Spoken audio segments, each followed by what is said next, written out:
Well, this canal was the very first project that the state undertook after it became a state in 1837. In 1838, they provided all this money, and they actually opened a bank and everything here, and they wanted to open this wilderness up. It's hard to imagine, but this was all woods, huge trees with a canopy way above us. That actually, the trees were so huge, why you didn't need roads through here. You could ride on carriages under the trees. There was no undergrowth because this was such a wilderness area, and they wanted to get people into the interior. They wanted farmers to start farming and people to come here, and so they undertook this. But the problem is the timing was terrible to build a canal.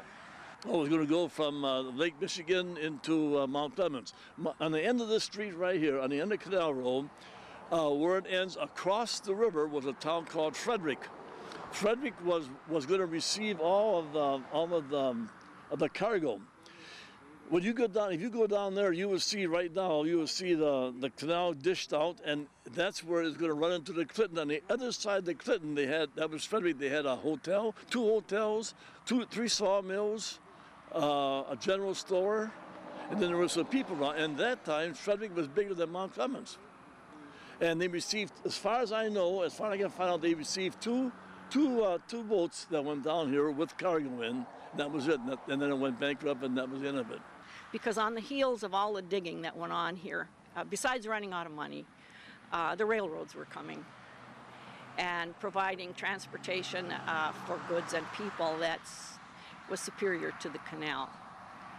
For those looking for traces of the canal, it may be hard to find, although sometimes friendly reminders of the Clinton-Kalamazoo Canal do appear. The canal went through all 5 of our communities. Ours in particular is one where there's really nothing to see. It's built over, and there aren't any parts of the canal that are visible anymore. But if you go to Clinton Township's Canal Park, if you go to Shelby's, they have a park that has a lock in it. If you go to the Rochester Park at the end of John R. Road, you'll find remnants of the canal as well.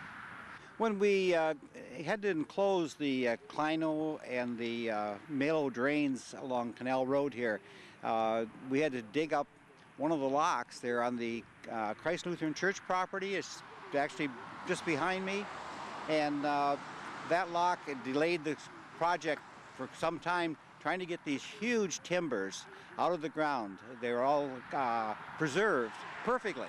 The whole lock was preserved in the ground.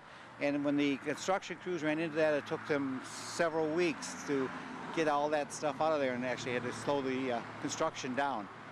Even though the canal had a major impact on Macomb County, some things still remain a mystery. They dug it for, I think it was 2.5 years, and the problem was that they had a bunch of Irishmen. I think they paid them $50 a day and all the whiskey they could drink.